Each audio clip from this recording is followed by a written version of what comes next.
Hello, welcome to Spotlight, glittering art in the dark as the hour slips back. Spotlight, brought to you by the Isle of Man Arts Council.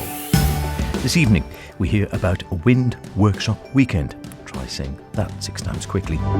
Enjoy a sneak preview of a splendid new exhibition in Peel, and drop into the launch of an exhibition of work by one of the island's best known and collected artists.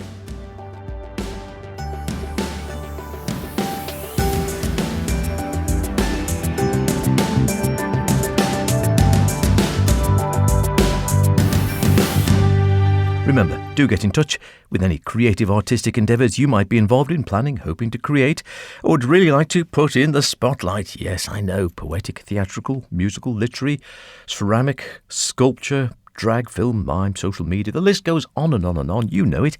What you might not know is you can get on the programme. Just drop me a line, howardkane@manxradio.com, spotlight@manxradio.com. Love to hear from you. Let's get you on there. The more the merrier, as they say. So much to see, so little time. Well, happily, you have got some time when it comes to our first piece this evening on the programme, as this event hasn't even opened yet. But we managed to sneak down to see the final preparations ahead of what will be surely a very popular exhibition down there in Peel.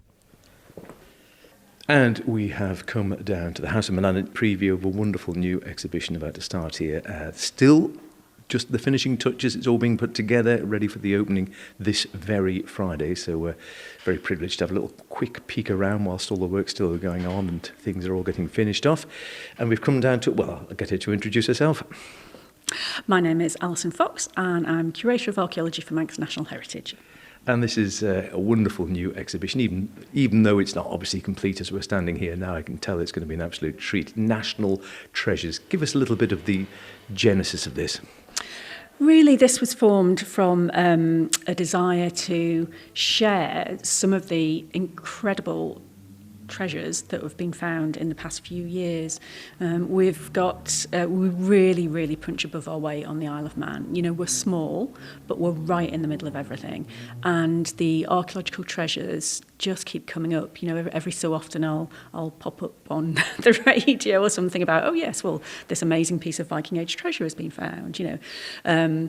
And we really wanted to bring people the message that we've got this amazing resource of treasure. So we wanted to sort of show them how fantastic the treasure looks, how beautiful a lot of this material is as decorative objects, but also just explain, you know, why is it important? You know, yeah, it looks amazing. We can be very proud of ourselves, like we've got all this treasure, but, you know, what does that actually mean? What does it tell us about the Isle of Man in the past and where we are now? So that's the main thrust of the exhibition text, really. But we've got some key objects that have been recently conserved and in a way restored, and it's the first opportunity that people will have to see them in their newly cleaned and displayed state. There's a couple here we'll just take a look at in a moment just to give you a flavour of it. But it's a joint exhibition, so obviously MNH and also there's pieces here from the British Museum. Yeah, we're really pleased that we've been able to work with the British Museum and get a number of objects on loan from them for the duration of the exhibition, so just about 3 months. We talk a bit about it in the exhibition, but just over 100 years ago, when there wasn't a Manx museum, important archaeological treasures were still being found, but there wasn't really anywhere over here that could keep them for the public and that the public could see them and researchers could see them. So quite often things of importance were taken across, so to the British Museum, but actually National Museums of Ireland, National Museum of Scotland as well, there are Manx items in their collections. As far as we can work out, the earlier records of discovery are a little bit hazy, but as far as we can work out, the material that we'll have on loan for the British Museum hasn't been displayed on the island before. We have replicas of some of the artefacts on display in the Viking gallery in the Manx Museum, but this will be the first opportunity, certainly in living memory, for people to be able to see these fantastic items on display on the Isle of Man. And as you say, the wonderful thing now is, of course, with Manx National Heritage and the Manx Museum, the wonderful work that goes on with the pieces which, as you've been saying, they keep turning up most years when there's a dig, something else wonderful turns up. These pieces now, as I understand it, would then stay on the Isle of Man. Yeah, the legislation changed in the 1970s, largely thanks to Marshall Cubbon, previous director of the Manx Museum, but also there were a number of other people involved then as well. It was a time where there was a bit of a constitutional crisis, I think, between the Isle of Man and the UK. So the time of Radio Caroline, when the UK was saying you can't do that broadcasting in Manx waters, and Tynwald was saying, well, we can. Anyway, there was a whole raft of new legislation that went through, and one of these was treasure trove, and that was the first time that we had the legal term is the preemptive right to any treasure found here. So that was Marshall Cubbon really led the charge with that, and we were also very fortunate to have had a sympathetic ear in the British Museum. The director of the British Museum at the time was Sir David Wilson. So it doesn't sound that long ago, the 1970s. But so since then, so we talk a little bit about the legislative side of things in the exhibition of treasure. What is treasure, the legal definition, but we also talk about the finders as well, because it's my job's great. I sort of sit in the Manx Museum and people bring all these glorious things to me, in the past, it was people, we've got a hoard on display that was discovered when they were doing the railway at Port St Mary in the 1800s. But of course, nowadays, it's usually metal detectorists. But sometimes archaeologists find some treasure as well. And we've got an absolutely amazing example of that on display here as well. There is some terrific stuff. Is there quite a lot of collaboration between the museums? Because you often go to, whether it's here or in Britain or elsewhere, you'll go to an exhibition, it'll be on loan from another museum, some of the artefacts. Is that fairly common in the museum world? It is, yeah. We tend to work very well together, and we have in the Manx Museum we have a couple of items on loan from National Museum of Scotland, National Museum of Ireland, but also the island has lent some of its own material. There was a few years ago, it was the anniversary of the sinking of the HMS Racehorse that led to the foundation of the RNLI. Some of the artefacts from HMS Racehorse that we have in the Manx National Collections went on display down at Chatham Historic Dockyard. We've had the Pagan Lady's beautiful necklace from Peel Castle was loaned to Jorvik a few years ago. And I think that's one of the things we want to sort of bring home for this exhibition as well, is that we're not the poor relation over here. Our archaeological treasures are absolutely of international significance. Absolutely. And I assume a lot of work behind the scenes to pull exhibitions like this together. Yeah, it is. Any exhibition, you've got to, you sort of start with an idea, which I think is a great idea. and then 2 years later, you're 4 days away from opening, But yeah, you start with an idea, and then you've got to try and think of, well, what do we say about that? How can we tell a story? It's always my colleague and boss, Kirsty Neat, is always very keen, to say, don't put a book on a wall. People don't come to the exhibitions to read lots and lots of things. They can do that elsewhere. The thing that we can do that other people can't is show the original objects, and of course have text associated with those. So all the planning of the text writing, our fantastic graphic designer Christina puts the sort of vision that we have as well.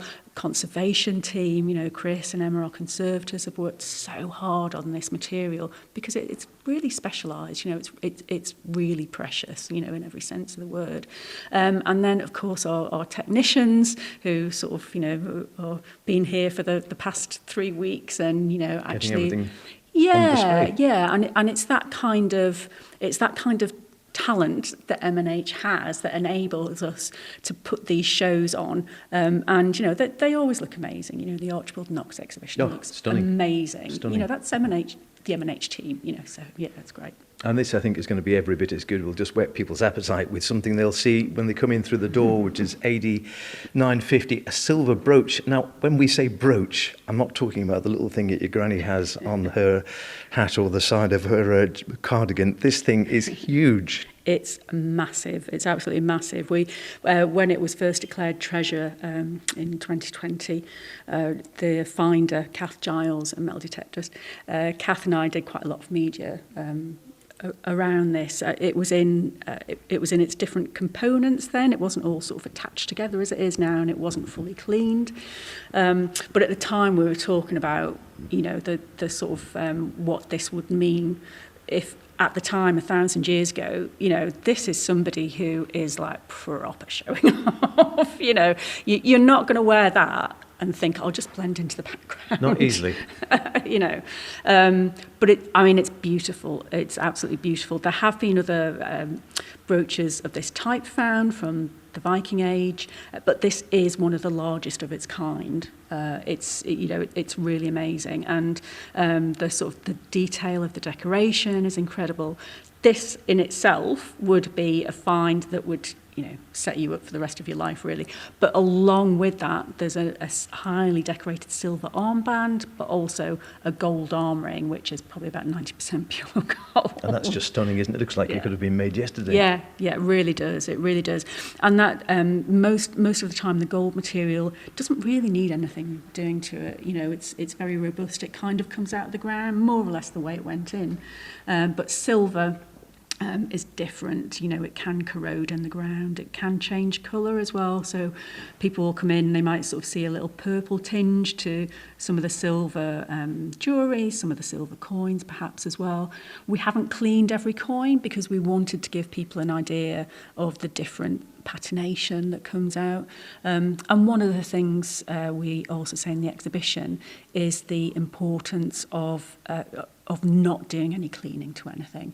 It's really, really tempting when these things are discovered, to think, what does that look like? But all of the finders from the finds in this exhibition have found these things, and they've been so careful with them. They've contacted us, and so then we can start the process of cleaning and researching, just to make sure that once they're out of the ground, we don't compromise their safety. They are stunning pieces there, and it's fascinating. Human nature doesn't change, does it? In 950, going back to 950, and people were very happy to, if they had their wealth, if you got it, flaunt it. Absolutely, definitely would, wouldn't you? Nowadays, I suppose it'd be watches and cars, and yeah.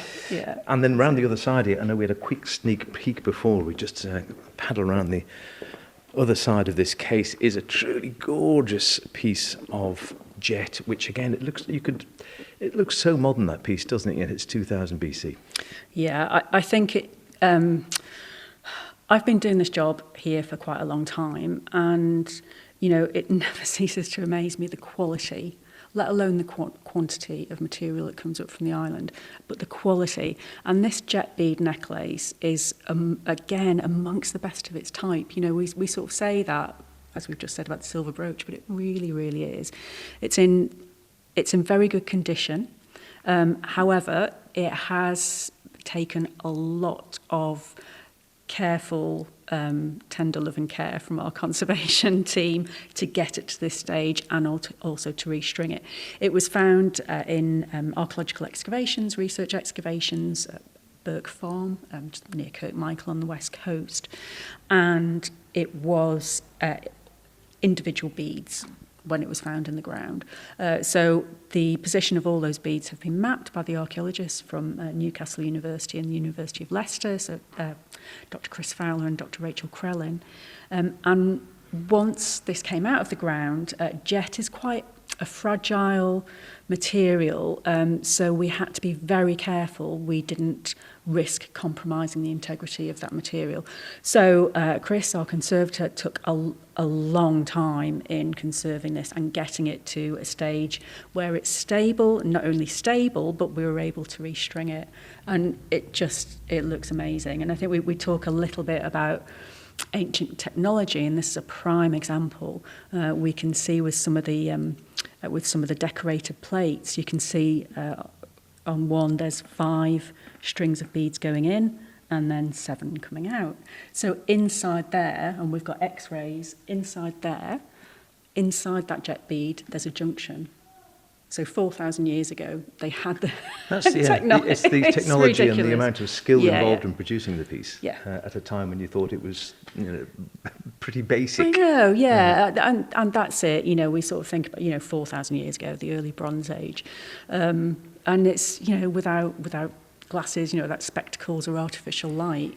these people, they're creating these incredible things, that last for 4,000 years, and now they're out, and we've got a duty to help protect them for the next 4,000 years. So. Absolutely so. Well, that's just a little taste of what you can see when you come down to this exhibition, National Treasures, down at the House of Manannan. So it is opening this Friday. Yes, we are having a little opening event on Friday evening with His Excellency and Lady Lorimer in attendance, and then it will be open to the public from Saturday. Marvellous. And how long will it be on display, all these pieces?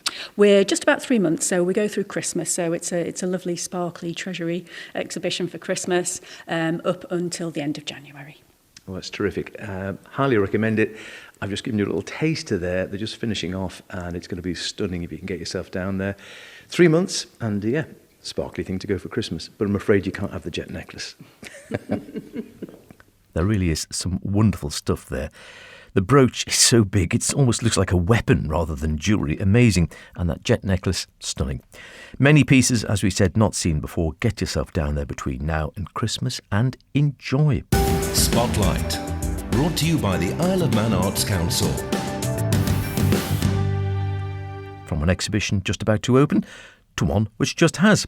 Eileen Schaer must be one of the best known and iconic artists on the island, with her instantly identifiable artworks. Folkloric, dreamy, primitive, intricate, ambiguous, all the above.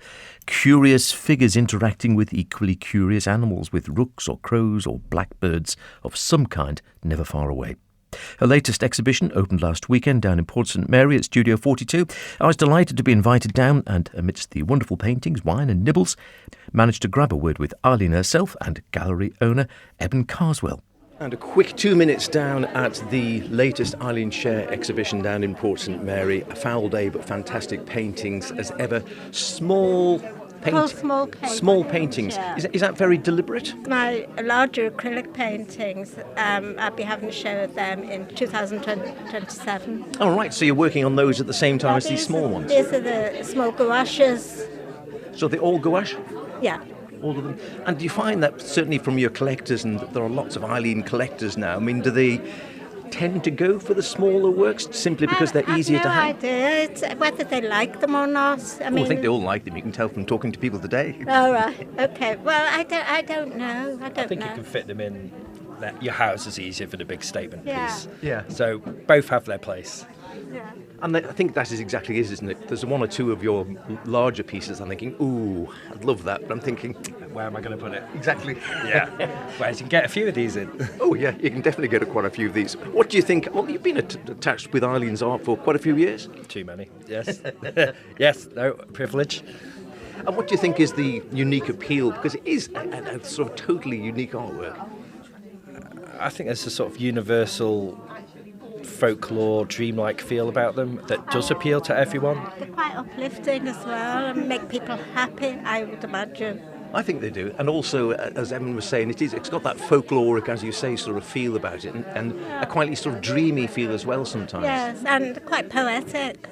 And is that where the inspiration, I mean, do any of these sort of come to you in your dreams, or do you have an idea of before you start? I have an idea, but they don't turn out the way the idea. They go on a journey.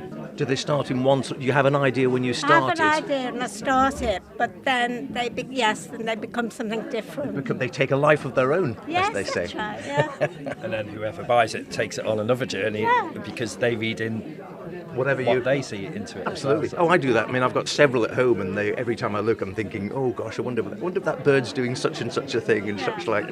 What about the naming? Because there was a lady I was just talking to before saying, oh, I love looking at the titles of all of them. Well, I like them to be quite ambiguous, the titles.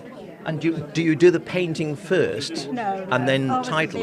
Always at the end, yeah. So the title comes after the painting, or the painting after the title? The titles come after the painting. Yeah. Well, I quite like some of the literalness of them. There's one there called Parrot Talking, and it is literally a woman talking to the parrot. I just like the bit of a wink, tongue-in-cheekness of it. It's like, yeah, of course, just talking to a parrot. What else would I be doing?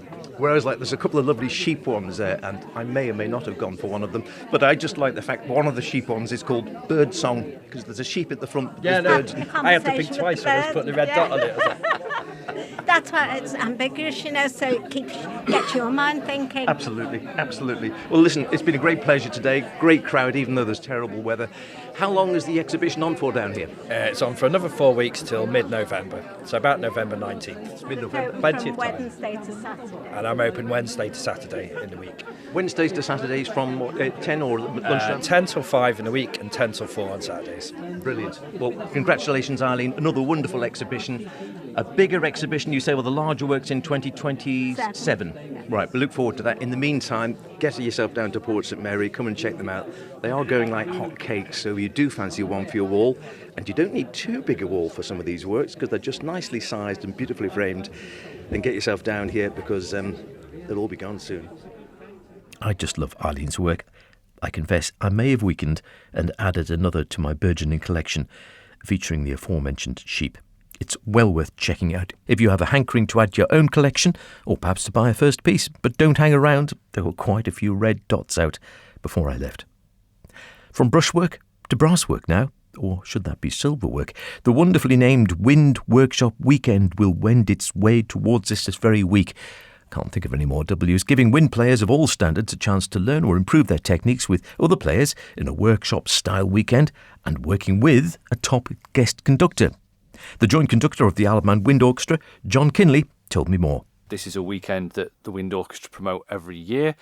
The idea is to bring over a renowned musician from the wind band world to work with both the regular members of the orchestra and actually any other brass, wind or percussion players on the island who'd like to come along and join us for the weekend. The visiting conductor usually brings some interesting new repertoire to have a look at, and we work on technique, we work on performance, all the things that are associated with that. And there's a workshop concert right at the very end of it at about 2, well, in this particular case it'll be at 2 o'clock on Sunday at the end of the event, just to sort of show the general public what we've done, what we've learnt over the weekend. And it's Duncan Stubbs is the conductor. Duncan Stubbs, OBE, I've missed out his Wing his Commander numbers there. Duncan Wing Stubbs. Commander Stubbs. Quite a prestigious figure coming across.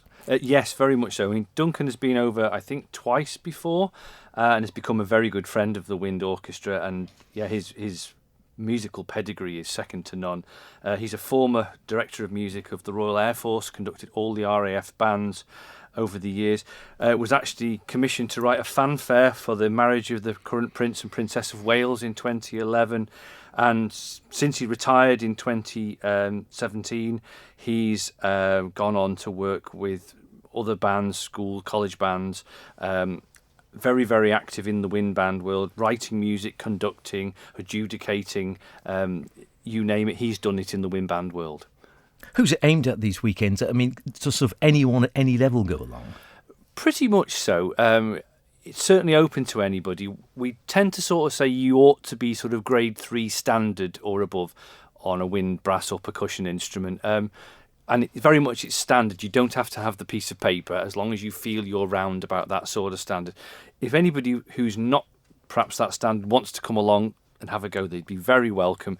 But that's generally quite a good yardstick. And it can be people who've been playing 2 or 3 years who are still at school. It can be people who are, as we say, regular members of the Wind Orchestra, people who are ex-members of the Wind Orchestra who can't come at the moment for whatever reason, people who've retired, people who've never done it before, who play in the local brass bands, the symphony orchestra. Anybody's very welcome.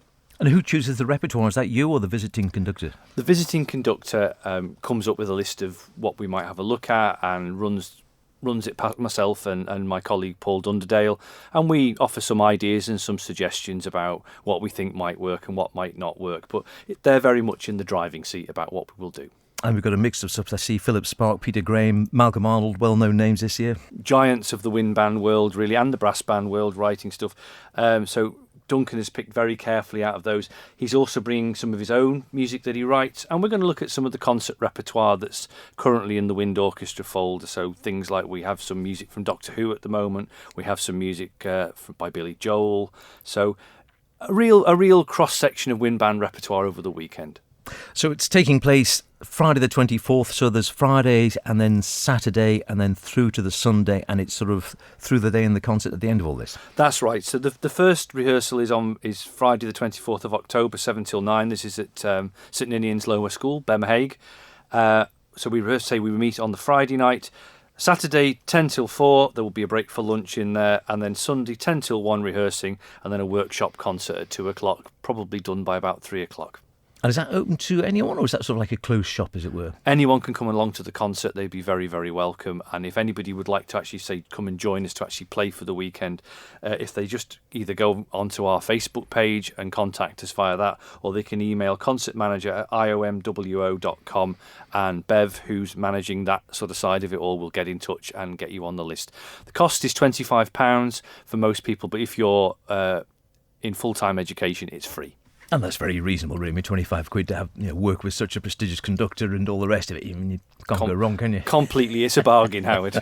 It is a bargain. You don't get many of those these days. You don't. And just what would you say to anyone? What would you say? Do you think is the benefit of these sort of annual events? I think it's just opening your mind to new repertoire, opening your mind to new ideas, gaining transferable musical skills that you can take and learn from Duncan and apply to the other things that you do. There are always, I've been doing these sort of things a long time, and there's always a nugget of information that you go, I'd never thought of that before, I'll take that. And then lo and behold, a week, a month later, you're trotting out the same nugget of information to other people thinking, that was useful, that was really insightful. So every day's a school day in music. You're always learning things. You can always find things out. And this is a fantastic opportunity over a couple of days to really immerse yourself in some new ideas and lots of takeaways for your other music making. Absolutely true. It has to be said, always learning in music. And just anyone listening to this perhaps thinks, you know what, that appeals. They've never been before. What's the best place for them to contact? So either email our concert manager, who's Bev, and that's on concertmanager, all one word, at iomwo.com, or drop into the Isle of Man Wind Orchestra's Facebook page and contact us via that. Sounds good, doesn't it? And what a great opportunity to work with such a prestigious figure in the music. That's about it for now. We'll be back next week when we'll be hearing about Remember Me to All at Home, a unique evening of drama and music at the Ballacameen Studio Theatre. See you then, and in the meantime, be good, and whatever you're doing, be creative about it. Hey, Moo.